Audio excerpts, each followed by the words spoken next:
Ligado na cidade. 11 horas e 20 minutos, 11h20, de volta. Tem Edgar Miguel agora no Ligado na Cidade. Edgar, bom dia. Bom dia a todos. Seja bem-vindo. Muito obrigado. Edgar, o Augusto Nunes, nosso colega de Jovem Pan, e a Branca Nunes entrevistaram num programa chamado Perguntar Não Ofende, que eu adoro ouvir, o Fabrício Capinejar. Fabrício, escritor, está lançando um segundo livro agora, enfim. Aí, em um dos seus livros, que ele sugere que cuidemos de nossos pais enquanto eles ainda estão vivos, ele fez um destaque, trouxe diante de uma pergunta do Augusto, e ele fez um comentário sobre o relacionamento com os pais e, inevitavelmente, com a vida. Ok. Posso destacar? Posso trazer? Por favor, tô curioso. Fabrício Capinejar, Augusto Nunes e Branca Nunes perguntaram no Ofende. Esse foi o trecho que eu recortei para você. Manda vir, Pinguim. A minha mãe é aquela que suspendia a vida e me ensinava a gentileza. Eu falo que eu sou devoto dos botões dela. A minha mãe me fez uma pergunta fúnebre: o que você gostaria de herdar de mim quando eu morresse? Falei primeiro que ela não ia morrer, mas ela ficou me insistindo, reclamando. Fala, quero saber.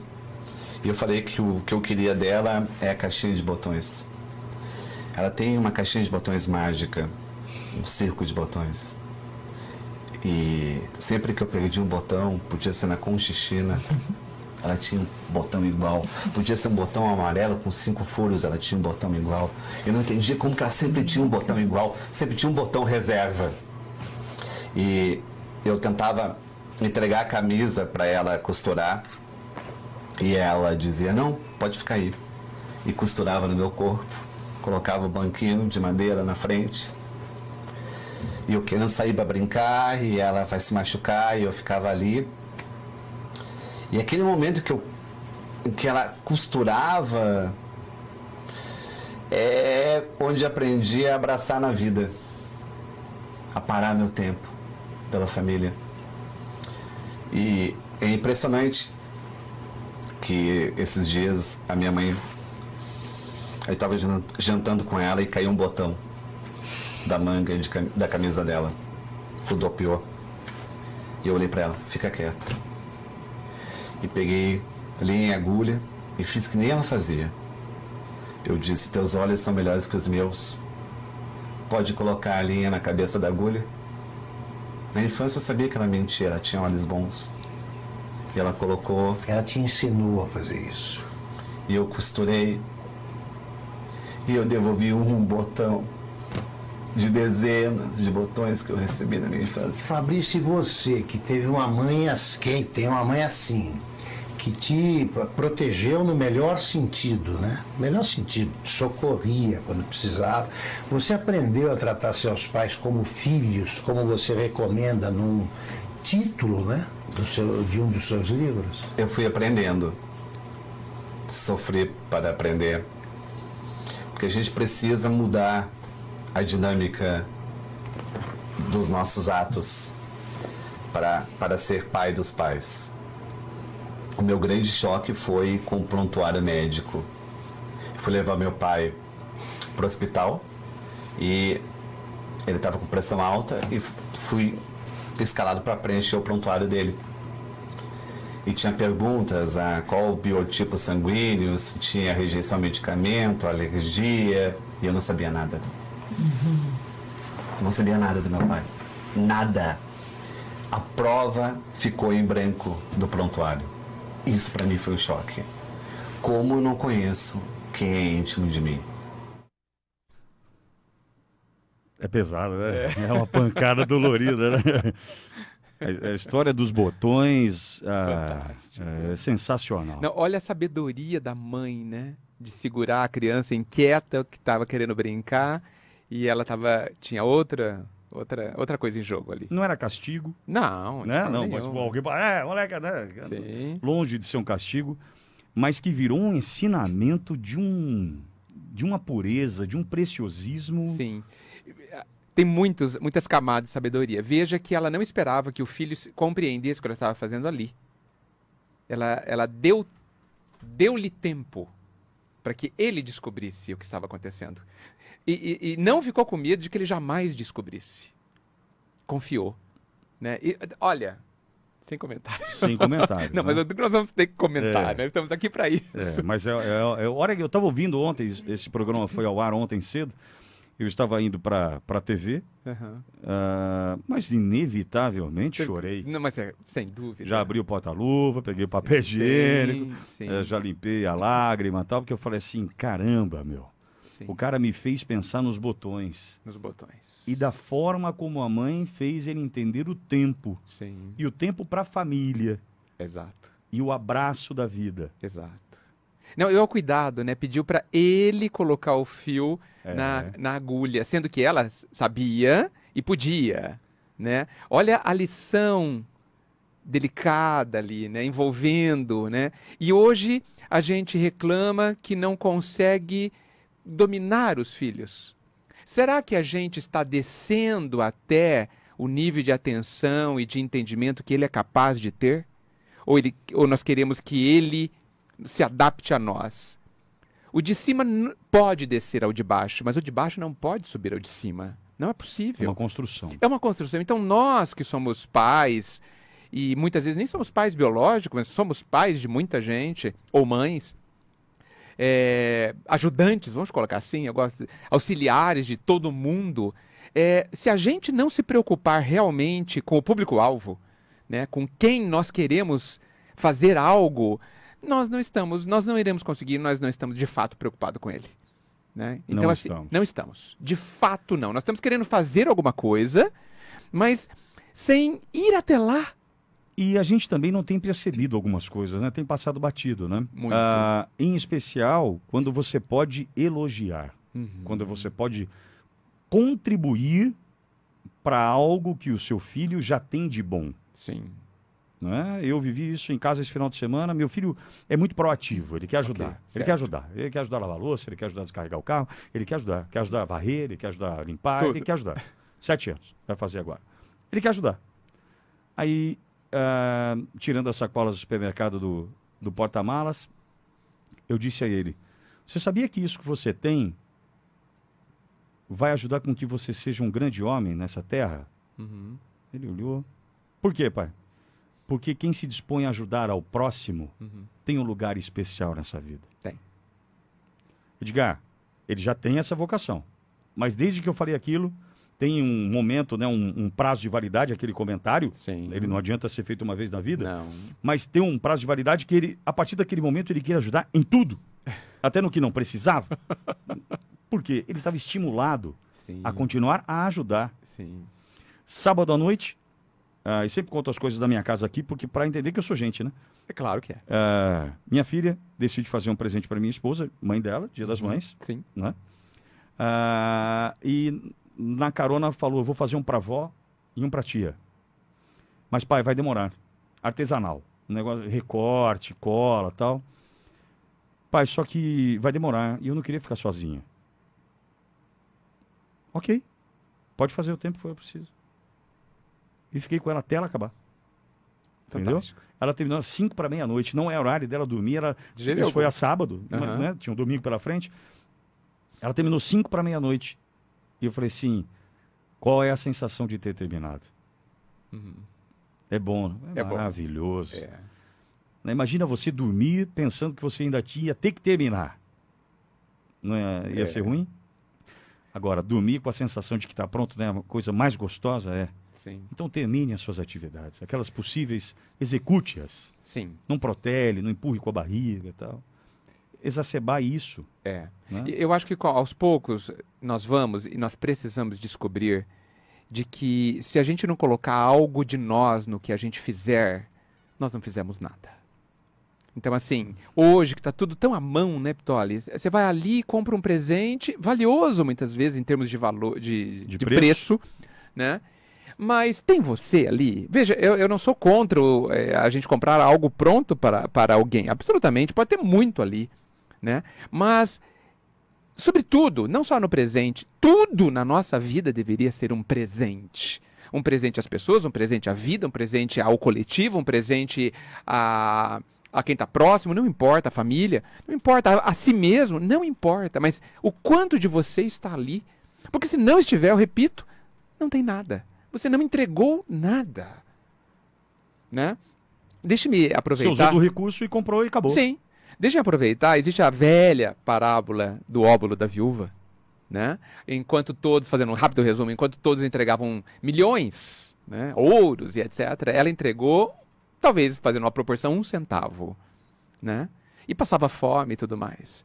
E foi dito que ela que entregou mais. Mas existe uma história que diz que depois disso, todo o salão se esvaziou, muitos ficaram com vergonha, né, lá ali no Templo de Salomão, e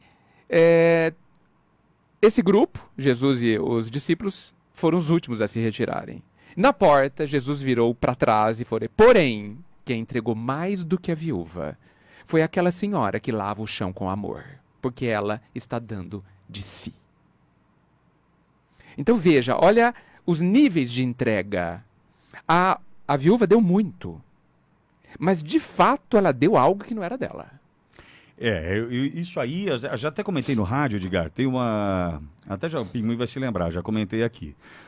Quando o Gugu Liberato tinha um programa ainda aos domingos na televisão, tal, tipo, concorria seriamente com o Faustão pela liderança do Ibope, aquela coisa maluca, porque aquilo lá foi maluco, né? Maluco. Insano, doentio, chegou a ser doentio. Sim. Né? Tinha um quadro do Gugu que ele se fantasiava de mendigo, ia para as ruas. Me lembro vagamente. Lembra disso? Aham. E teve uma situação ali na 23 de maio, já chegando no Vale do Anhangabaú, em São Paulo, me lembro de ter sido ali. Ele vira para um morador de rua e fala assim: quanto você conseguiu hoje? É que eu tô com fome e não consegui nada. Dinheiro. O morador tirou do bolso e falou assim: consegui 10. Pode ficar com 5. Eram 2 notas de R$5, ele tinha R$10 no bolso e dividiu o que ele conseguiu, dividiu com o cara que não tinha conseguido nada. Fantástico. E que estava ali fantasiado de mendigo, é claro, mas para registrar qual seria a reação dele. Dançou, tá vendo? Não conseguiu, eu consegui 10. A reação do cara foi: eu consegui 10, pode ficar com 5. Isso é dividir. Isso é dividir. É dividir. É o que eu falo. O cara, vou dar 100zão. Não, tá sobrando 100zão. É diferente. Ou você tem 200 e tá dividindo. Não é verdade? Sim. Uma coisa é sobrar e eu dar. Sim. Uma coisa é eu não ter e dividir. Sim. Aí faz a diferença. Faz muito Porque tem diferença. de você ali. Tem de você. Não é a sobra. Não. E muitas vezes, mesmo tendo muito, né, Pitória, que não dá para dividir metade, né? Não precisa dividir metade é muito, né? Mesmo se você der tudo, você tem que dar de si, né? Você tem que dar o olhar, pelo menos, né? Porque quando nos pedem esmola, ou quando nos pedem algo, nós podemos entregar 1, 2, 3, 5, 10 reais para a pessoa. Mas é preciso pensar, isso um amigo que me chamou muito a atenção, ele falou assim: e quanto que o mendigo te deu? O que ele te deu? Te dando a oportunidade de fazer algo ou não. De dar de si ou não. Muitas vezes o mendigo nos dá mais do que a gente consegue dar. Então, assim, isso nos fala de uma profundidade das coisas, né? As coisas não têm essa superficialidade Não tem. ridícula que a gente está imagina. tratando com essa superficialidade rasa, de maneira simplória. E aí você entende o porquê da depressão. Você entende porque está tudo tão raso, porquê do desânimo, porque não tem de fato valor. Eu nem lembro para quem eu falei, não me lembro, foi na quinta-feira aqui, Pinguim, que eu disse que o YouTube Kids, voltado para as crianças, Sim. ele deveria primeiro exigir a palavra por favor nos seus pedidos de voz. Né? Então, assim, quero assistir Peppa. Ele põe Peppa na hora. Na hora. Ele não ouve nenhum por favor da criança, que entende que não precisa falar nem para mim, nem para você, Sim. e nem para o YouTube Kids, e nem dá a sensação da espera. Porque Exatamente. é para já. Sim. Quero assistir Peppa. Pronto, Peppa Pig tá lá passando bonitinho. Ok, Peppa daqui 30 minutos. Não seria maravilhoso? Seria. As duas coisas, ou por favor, seria fantástico. Ou seja, não está educando, né? Não está educando. E outra, está gerando uma sensação, né, de essa geração ser absolutamente frustrada diante de um tempo para esperar. Sim, de 2 minutos. De colocar o botão na camisa. Sim. Sim, exatamente. Tudo raso. Mais uma coisa. Tem que colocar esse botão? Sim. Agora? Não, tem que colocar a linha, tem que passar pela cabeça da agulha. Sim. Mas tem que costurar? Não, mas tem que fazer isso? Não, isso vai levar 10 minutos. Mas 10 minutos? Não é o costurar. Não é o costurar. Não é o costurar, é isso que não se entende. Gente, não sei se a gente já percebeu, mas muitas coisas que a vida nos pede, não é pra, a gente tem que fazer aquilo, mas não é por aquilo. Eu me lembro, olha, uma coisa que me impressionou muito e me chamou atenção para isso foi a primeira vez que eu assisti Karate Kid, mas o primeiro, o velho. Sim. Que tinha o professor Miyagi, sim. né? Sim. E o rapaz queria competir, eu vou te treinar. Muito bem. E ele mandou ele lixar um chão deste jeito, com um determinado movimento. E depois pintar a cerca de uma determinada forma específica. Aí ele começou a falar assim, puxa, esse senhor tá querendo aproveitar de mim, tá querendo pintar a cerca, lixar o chão. Quando que eu vou competir? E quando ele reclamou para ele explicou que, na verdade, ele estava sendo treinado. Ele só não percebeu. Ali eu tive a sensação claríssima de que a vida está nos treinando para sermos pessoas melhores. A todo instante. A todo instante. Só que a gente pensa que está trabalhando na empresa. A gente pensa que a gente está indo na escola aprender matemática, aprender geografia. A gente pensa que a gente está aqui conversando, Pitoli, né? E na verdade a vida tem outros objetivos, que muitas vezes a gente não percebe, mas que são nobilíssimos para nós, para quem faz. Por isso que o tema trabalho é um tema que precisa ser profundamente estudado, né? Porque, a grosso modo, para a grande maioria da população, o trabalho é obrigatório, tá certo? E ele acaba sendo um eixo da vida da pessoa, certo? Que não vê a hora de se aposentar. Infelizmente, sim. Né? Por quê? Porque talvez haja um problema, uma questão aí. Mas, às vezes, o trabalho é central. É tudo antes ou depois do trabalho. Até a família, muitas vezes, fica antes e depois do trabalho. Se isso é tão importante assim, não pode ser à toa. O que a gente está extraindo de profundamente valioso do trabalho? Por isso que a definição de trabalho que eu mais acho fantástica é do Khalil Gibran, aquele poeta. Uhum. E ele diz assim: o trabalho é o amor tornado visível. Uma frase a ser refletida. Porque complexa, quase incompreensível, porque como você estabelece uma relação entre dois conceitos tão poderosos, tão, talvez, aparentemente distantes, e ele diz que não é. Eu respeito o Gibran. Opa! Preciso pensar nisso. Opa! Eu respeito. É o amor tornado visível. Sim. O que isso significa? A gente precisa saber. Seria bom. Ou você tornado visível. Sim. Né? É o cara que atende mal, sim, que não está preocupado com o próximo. Não. Talvez seja ele visível. Né? Talvez seja ele transformado ou traduzido em ações. Não é verdade? Mas olha, o trabalho, sim, não tenha dúvida, o trabalho pode ser a nossa salvação. Porque o cara que trata mal, e eu me lembro também, vou ser repetitivo, me perdoe, mas a gente está falando da semana agora de enfermagem, né? Uhum. O cara que trata mal, o enfermeiro que trata mal um paciente... Tem problemas.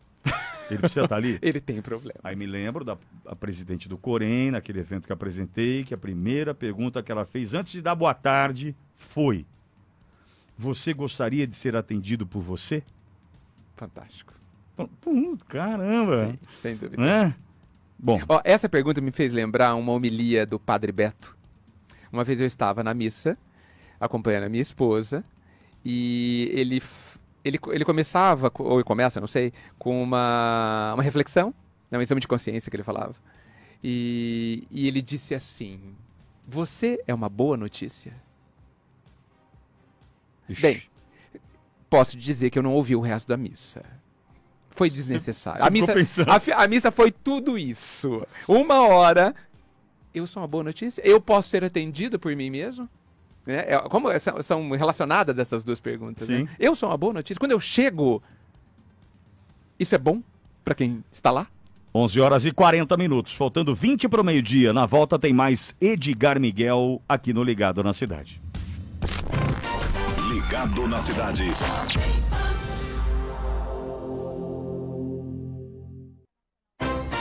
Ligado na cidade. Oferecimento Unimed Bauru. Cuidar de você, esse é o plano. E Milazzo Fiat Bauru. Avenida Nações Unidas 3251. Na Milazzo, você pode. HJ Baker informa a previsão do tempo. Neste início de semana, frente fria atinge o litoral paulista, ocasionando céu nublado com chuvas isoladas, temperaturas em ligeiro declínio. Em Bauru, temperatura agradável, agora 26 graus. HJ Baker, 0800 941 1901. Acesse www.hjbaker.com.br. A HJ Baker possui mais de 160 anos de experiência e tem como objetivo ajudar o pecuarista a conquistar a maior produtividade e lucratividade que seu rebanho é capaz de alcançar. HJ Baker, nutrição para quem entende de criação. Marquinhos sempre teve um plano para tudo. Comprou um carro, arrumou uma namorada, fez até serenata. Daí veio o casamento e logo depois, os trigêmeos. Agora ele tem um plano ainda melhor. Plano Familiar Unimed.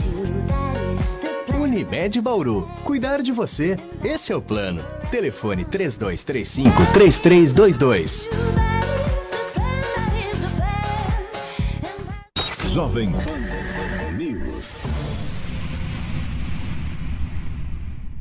Óticas Diniz, vem que tem oportunidade imperdível para você. Olha que promoção, receita premiada Óticas Diniz. Traga a receita nova e ganhe R$100 de desconto na compra dos óculos de grau completos. Consulte o seu oftalmologista, aproveite agora para trocar de óculos. Óculos de grau e de sol das melhores marcas, não perca essa chance.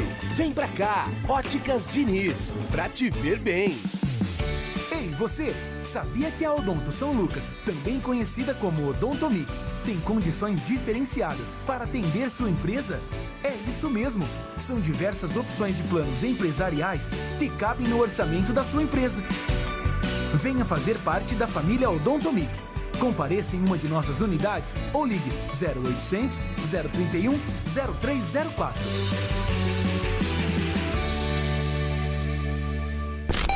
Ligado na cidade. 11 horas e 43 minutos de volta. Tem participação em áudio e vídeo na rádio que virou TV de Luiz Pereira e Leonardo de Souza. Fala, Leozinho. Fala, Alexandre. Nós estamos aqui na passagem do Geisel para quem vai ali sentido ao Cruzeiro do Sul ou do Cruzeiro do Sul para o Geisel, Alexandre. Uma via que somente tem asfalto, não existe guia, não existe sarjeta, não existe a calçada para as pessoas, não existe iluminação pública, não existe placa, não existe nome, não existe sinalização viária, não existe nada, somente o asfalto e um local totalmente abandonado e muito utilizado pelos moradores aqui da região, pelos motoristas que passam a todo momento, Alexandre.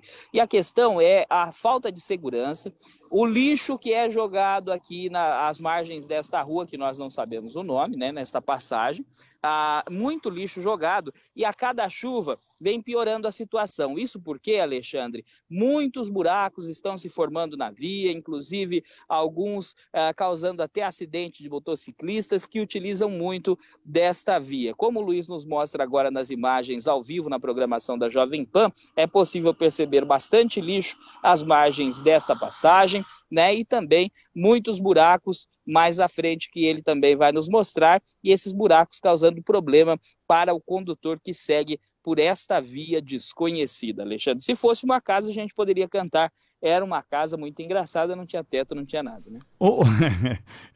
Ninguém podia entrar nela não, porque na casa não tinha chão. Aí tem chão, só que não tem o resto, né, Léo, pelo que eu tô vendo, né? Exatamente, tem o chão, mas não tem o resto. Agora há pouco, por exemplo, alguns alunos, né, que estudam aqui no bairro, passaram por aqui, Alexandre, e era nítido ver a falta de segurança, até porque eles estavam caminhando no meio da via, né, existem diversos topes de subida, ou seja, você não consegue perceber o veículo vindo, né, e aí o carro desce numa velocidade um pouco mais avantajada, né? Nós temos motociclistas passando a todo momento e os alunos correndo risco, né? Agora imagina ao cair da noite, né? Quando o sol vai caindo, né? E a noite vai chegando, aí nós temos aí a presença também de criminosos que utilizam deste local, que não tem casas, não tem habitação, e como a prefeitura também não toma nenhuma providência, fazendo desta via uma verdadeira rua, com nome, com calçada, com iluminação, tudo isso não é feito, acaba ficando à mercê desses marginais que se escondem em meio ao mato, colocando a vida de muitas pessoas em risco. Você tá poeta hoje, hein, Léo? O sol vai caindo, a lua vai chegando, tá um poeta e tanto hoje. Poeta do caos aí nesse caso, mostrando lixo, sujeira. Ô, Léo, agora, só para quem está ouvindo entender, é no final daquela avenida que agora dá acesso para o Camélias, é isso? Isso também, Alexandre. Quem vem ali pela Jorge Zaiden vai ter um acesso sentido Geisel, né? E aí quando você chega no final dela, existe uma rotatória. E essa rotatória dá acesso a esta passagem, ou para quem vem pelo Geisel, as margens ali do Sambódromo. Chegando no final do Sambódromo, você passa pela dispersão, tá? E continua descendo, vai passar por cima do córrego e vai sair nessa passagem. Ah, né? Entendi. Ela sai próximo ao centro de treinamento, CT, que tem ali no Cruzeiro do Sul. Sei, entendi. Agora, perceba que também deve ter sido alguma coisa de improviso, né? A gente precisa fazer aquela avenida para entregar, a Jorge Zaiden, que dá acesso ao Camélias, ao Orlando Ranieri aí. Tá, e essa rua, o que a gente faz? Não, precisa fazer não, já tá bom aqui, o pessoal nem vai passar aí. É o improviso, né? Essa parte ninguém vai ver, sugere, infelizmente, essa desatenção do poder público e num lugar extremamente importante, né? E como a gente tem visto aí com as imagens, extremamente movimentado também, né, Léo? Muito, muito movimentado, até mais movimentado do que as avenidas principais aqui da região, né? Como é um trajeto curto, né? Que a pessoa se beneficia com tempo, né? Com deslocamento, Sim. você não precisa ir lá na frente. É um bom atalho, avenida, é um bom atalho. Ela corta, que é um atalho, né? Como a gente viu agora há pouco, até a ambulância passa por aqui, o SAMU passando por aqui, né? Então, muitas pessoas utilizam a todo momento e a situação é essa, é abandono total desta via que a gente não sabe o nome. Tá registrado, Léo. Bom trabalho para você e para o Luizão. Grande abraço. Diga, você quer tratar disso semana que vem? Tem 7 minutos. Ou começamos hoje? Semana que vem? Tá bom. Não tô com vontade de ler isso aqui. Só uma frase, pode ser? Isto não é sua responsabilidade, mas é seu problema. Olha o que Edgar me mandou. Tá parecendo o Padre Beto na homilia, que só uma frase bastou, né? Eu li e falei assim, isso não é sua responsabilidade, mas é seu problema. Provocante. Mas a gente trata disso aqui na próxima segunda-feira, se é que até lá a minha ansiedade me permitirá, né? Mas eu certamente aguentarei. Todos nós pensaremos sobre isso uma semana. Eu acho que é uma boa. Bom. Eu acho que é uma boa. Agora, vendo o Léo trazendo essa participação dele, Edgar, algo muito bem preparado, uma nova avenida antecedendo uma rua que não tem calçada, não tem casas, não tem iluminação, tem mato, tem lixo. Onde eu quero chegar? A gente muitas vezes tem tratado das nossas vidas, em alguns momentos, com algo dando valor e atenção para um determinado momento ou fase, e tantas outras improvisadamente levando como dá. Entretanto, as duas são vias. Sim. As duas são vias. As duas são vias. Podemos passar por ambas as vias, ou depender de ambas. Sem dúvida. Alguma pode ser interrompida repentinamente, né? A principal. Exatamente, para chegar aos nossos objetivos. Sim. Como a gente está construindo a nossa relação com o todo. Sim. Eu estou tentando deixar claro aqui, sempre que posso, é que não tem boa vida. O cara é um bom profissional, mas é um péssimo pai. Sim. Ele é um péssimo marido, mas é um bom profissional. Eu não consigo entender, dissociar ou tentar dissociar um do outro, Edgar. Não, mas eu acho que está perfeito. Você, como Stephen Covey, que é um mestre nos estudos da liderança, da administração, da questão do trabalho, como estávamos dizendo, ele diz que não adianta ter sucesso num só papel. Não adianta, você precisa ter sucesso em todos os papéis. Olha só que interessante, né? E nós costumamos nos centralizar, né? Não, eu vou ter sucesso na minha carreira. E aí eu fico me perguntando Como por quê? assim? Por que na sua carreira? Será que é porque é mais fácil para você? Será que é porque dá mais status? Por quê? Nós precisamos saber por que a gente faz o que a gente faz, né? Então, por que isso?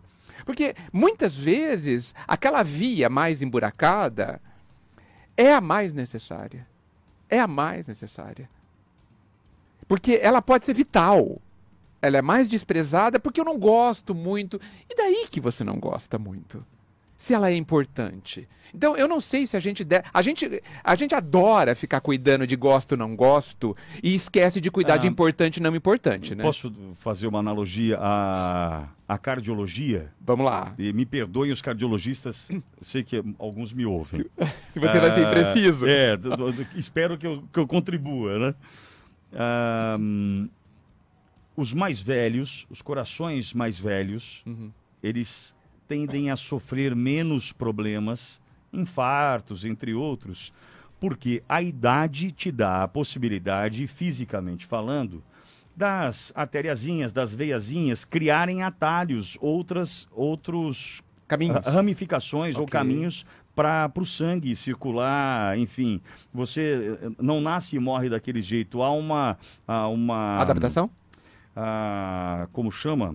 Vascularização, entendeu? Que acaba possibilitando o teu coração de encontrar alternativas para o caminho que o sangue não conseguiu. Você entendeu? Entendi. Por isso que os infartos, os fatais, os mais letais, acontecem entre os 36 e os 42 anos, idade que o seu coração ainda não conseguiu produzir esses caminhozinhos. Ok, entendi. Fantástico. Entendeu? Olha só, a vida dando alternativas. Sem você saber. Mas foi o tempo que lhe deu. O tempo. Aí, naquele tempo, você provavelmente venha a precisar de um atalho. Sim. Ele está pronto? Criamos. Ele está pronto? Sim. Cuidei? Cuidei. Ou tá a mata virgem, vou ter que sair no facão? Sim. Será que eu tenho tempo? Será que eu tenho forças? Exatamente. Será que eu sei? É do cara que fala assim, né? Olha, eu vi certa fase, cave o poço enquanto você tem força, não quando você tiver sede. Nunca. Não é verdade? Nunca. Olha, agora tem disposição. Mas não vou cavar o poço, não estou com sede? Sim. Tá bom, a hora que você for cavar o poço, pode dizer que você já morra de sede antes de cavá-lo. Sim. E olha, numa grande síntese, resumindo essas várias questões que você colocou, existe uma frase que eu não me lembro de quem, ele diz assim: mude antes que seja preciso. Antes que você não tenha opção. Você vai ter que mudar. Mas não tem jeito, né? A vida é uma impermanência, né, gente? A vida é uma impermanência total, né? Triste aquele que vive na permanência. Muito! Que vidinha, porque não prossegue, não cresce. Vidinha. Sim. A menor das plantinhas cresce, né? É impermanente, ela busca essa luz, o sol. Tá tudo à nossa disposição. E olha, nós vamos ser felizes assim, Pitoli. Vamos, né? Vamos ser felizes assim. Posso pôr o ouvinte Jovem Pan? Vamos não lá, sei claro. nem se tá no assunto, aqui Vamos a gente ver. não filtra. Pinguim, deixa eu ouvir. O ouvinte fala na Pan. Grande Pitoli! Peraí que tá baixinho, Pinguim, deixa eu ouvir. Grande Pitoli! Ô Pitoli, tô com 45 anos e ainda sou corintiano. Já não tenho mais infarto não, né? Um grande abraço pra você, meu lindão. É o Bill. Ele é corintiano, noroestino e tem 45. O problema é que a lata tá ruim, né? O Bill já precisa dar um trato na lata, funilaria, pintura, né? Muita coisa também, como diria um locutor aqui de Bauru, um dia ele falou assim, isso aí quem dá jeito é o Ivo Pitangai. tentou deixar falar em inglês o nome do Pitangui. Tem aqui também uma frase: um homem não pode fazer o certo numa área da vida enquanto está ocupado em fazer o errado em outra. A vida é um todo indivisível. Quem disse isso foi um cara chamado Gandhi. A gente respeita o Gandhi. Um pouquinho, né? Olha só, agora, sabe o que me chama a atenção, Pitoli? Quando fontes diferentes, cabeças diferentes, tendem a falar o mesmo conceito. Então o Covey, você, o Gandhi, muitos outros talvez, falando sobre a importância desse todo, de que a gente não pode fazer uma coisa muitíssimo bem feita. E tem uma outra coisa até pra gente terminar, Edgar. não ache você, porque não deu certo até agora, que não pode dar certo a partir desse dia. Não, mas sempre foi assim, sempre foi assim. Sim, sim. Tá, minha vida é isso aí mesmo. Tá. Muda hoje. Muda, você pode! Vai ser legal, vai ser legal. Nós temos um poder incalculável. Pô, Edgar, só tem um outro trecho, Pico, não vai dar para você separar agora, mas não dá para você, mas eu vou relatar dessa conversa do Fabrício, desse escritor, só para terminar. Claro. Que ele fala o seguinte, que os mais velhos, quando ele fala de cuidar dos pais, os mais velhos detestam coisas planejadas com muita antecedência, porque eles sofrem com muita antecedência também, até por conta, às vezes, de questionar a sua capacidade de exercer. Okay. Por exemplo, faremos uma viagem paradisíaca. Certo. Será que meu joelho vai aguentar? Será que minha saúde vai estar? Começa a se cobrar. Sim. Ele fala assim, sabe o que meus pais adoram? Quando eu chego à tarde com uma sacolinha de pães e um tablete de manteiga, um pouquinho de mortadela e sento diante deles. Meus pais ficam me olhando com aquele... com um olhar que cisca, né? Fica ciscando com o olhar, mas é o melhor que eles podem sentir. Porque eu cheguei com os pães, sentei à mesa e me sinto um rei comendo mortadela. Fantástico. A gente quer fazer grandes coisas, né? Planejar. E as grandes coisas são internas, né? Um pedido aqui do ouvinte, por favor, diga, repita a frase do Padre Beto. O Padre Beto disse, então, numa homilia no começo, uma frase fantástica. Você é uma boa notícia. Ou seja, aquele chamamento para que a gente se avalie e nos perguntemos, nós somos uma boa notícia quando chegamos? Às segundas-feiras, aqui você é. Poxa, Vitória.